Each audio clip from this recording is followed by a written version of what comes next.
We're live. All right.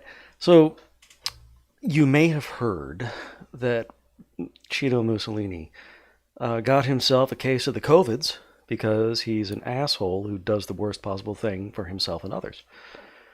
And everybody who is a decent human being is very upset about this, and everybody who is a fascist is saying, "Oh my God, how can you be so mean? So much for the tolerant left." Now, I want to talk about this in terms of the prisoner's dilemma. The prisoner's dilemma is it is a thought experiment in game theory that has been used to criticize rationalism by dumbasses. You have two people who have been captured by the police. They're criminals. They conspired in committing a crime. They've been captured by the police. They can be charged for a lesser crime and be sent to prison for 3 years each. But they've been offered a deal. Whoever flips and gives evidence on behalf of the other guy will get a reduction in his sentence down to 1 year, while the other guy will get bumped up to 5. They've both been offered this deal, and if both flip, then they will both end up with 4 years in prison. The game has been set up this way so that you can be sure that no matter what you do, you always have the what to call it. I'm trying to bring everything at the same time. You always have incentive. There we go. Oopsie, that's not what I wanted. I want display 2. There we go. So that you always have incentive to betray your partner, to defect in the game's terms. So here we have the setup. That's not the one you want. Oh, this is where you start. Each of you has 1 year. If you betray, then you go down to 0. Your partner goes up to 5.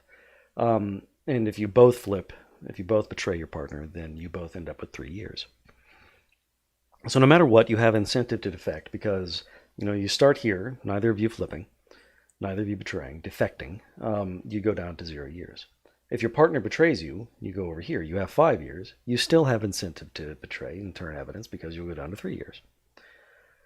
Now, according to the logic of the situation, you are sitting in a position where you should always betray your partner. You should always, hey, geek, should have known you'd show up.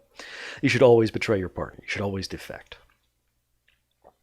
And this is, in fact, where most criminals end up in real life. They end up in a position, the conspiracy, there's a little bit of evidence, nobody's perfect, and so on.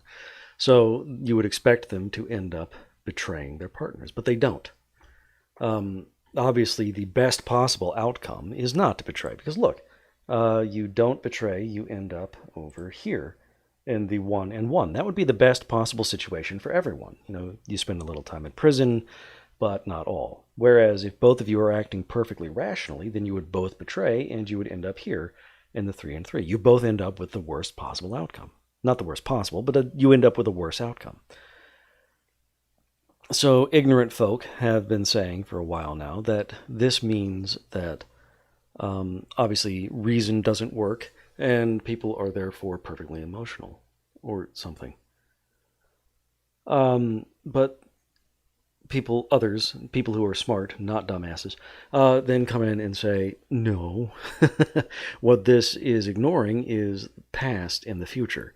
People remember when you betray. In real life, you betray a criminal partner, then you're going to get stabbed in the shower, right?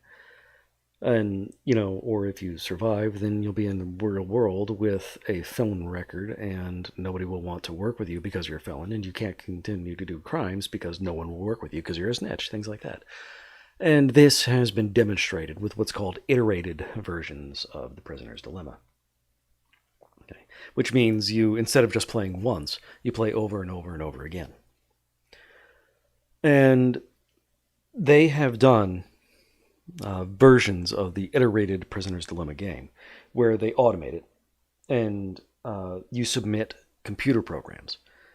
And those programs then play the prisoner's dilemma against each other. And they just every round they choose to defect or remain loyal. And then they decide, the next round based on information from the previous rounds. And a lot of people, submitted strategies for these things, and then they put them up head to head. Some were incredibly complicated things, judging, how much should I remember past events and so on. Some were incredibly simple, like always be nice, always betray. Um, but the one that ended up winning was kind of the most intuitive, the most human, emotionally satisfying strategy, namely tit for tat, tough but fair. You start out nice, and then whatever the other guy did to you in the previous round, you do the exact same thing to him. And so you start out nice, but if the other guy dicks you over, then you dick him over in turn. But if he, reforms, right, changes his ways, mends his ways, then you'll give him another chance, that sort of thing. And playing all these programs against each other in multiple iterations of the Prisoner's Dilemma, the tough but fair one, the tough but fair program, the tit for tat program, was the one that came out on top.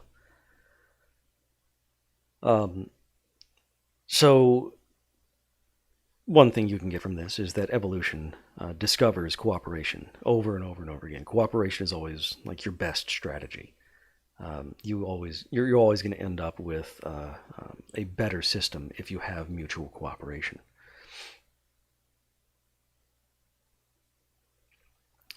I don't know that this works for poker.